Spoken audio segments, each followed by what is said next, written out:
ડભોઈ પાલિકાની ઘોર બેદરકારી.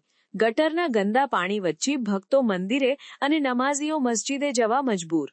ડભોઈ નગરપાલિકાના વહીવટ સામે સ્થાનિક રહીશોમાં ભારે રોષ. શહેરના દશાલાલ વાડી અને વરવાડી મસ્જિદ પાસે છેલ્લા ઘણા સમયથી ગટર ઉભરાવાની સમસ્યા માથાના દુખાવા સમાન બની છે.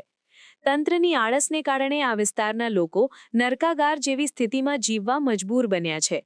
આ વિસ્તારમાં વરવાડી મસ્જિદ અને છીપવાળા મસ્જિદ જેવી પવિત્ર જગ્યાઓ આવેલી છે, તો બીજી તરફ રામટેકરી પાસે મંદિર પણ આવેલું છે.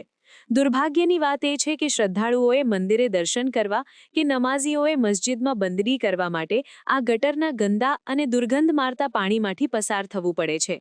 લોકો સવાલ કરી રહ્યા છે કે શું પાલિકા તંત્રને સામાન્ય નાગરિકોની આસ્થા અને સુવિધાની કોઈ પડી જ નથી? સ્થાનિકોનો આક્ષેપ છે કે નગરપાલિકાના પ્રમુખ માત્ર 1-2 પસંદગીના વિસ્તારોમાં ગટરનું કામ કરાવીને આખા ડભોઈમાં સમસ્યા દૂર થઈ ગઈ હોવાનો સંતોષ માની રહ્યા છે. વાસ્તવિકતા એ છે કે શહેરના અનેક વિસ્તારોમાં ગટરની સમસ્યા ઠેરની ઠેર છે. માત્ર વાતોના વડા કરવાને બદલે પ્રમુખ અને ચૂંટાયેલા સભ્યો આ વિસ્તારની મુલાકાત કેમ લેતા નથી? સ્થાનિકોની મુખ્ય માંગણીઓ: વરવાડી મસ્જિદ અને આસપાસના વિસ્તારોમાં ઉભરાતી ગટરોનો કાયમી નિકાલ કરવામાં આવે. ધાર્મિક સ્થાનો પાસે તાત્કાલિક સફાઈ અભિયાન હાથ ધરવામાં આવે. માત્ર કાગળ પર નહીં, પણ જમીની સ્તર પર કામગીરી દેખાય તે જરૂરી છે. શું ડભોઈ નગરપાલિકા ઊંઘમાંથી જાગશે? હવે જોવાનું એ રહે છે કે આ વિસ્તારના લોકોની વેદના પાલિકાના સત્તાધીશોના કાને પહોંચે છે કે કેમ.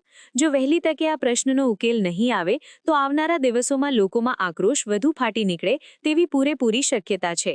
સમાચારની અવનવી અપડેટ જોતા રહો નિખરતા ગુજરાત ન્યૂઝ સાથે. નિખરતા ગુજરાત ન્યૂઝને લાઇક, શેર, સબસ્ક્રાઇબ કરો અને બેલ આઇકન દબાવીને સમાચારની ઝડપી માહિતી મેળવો.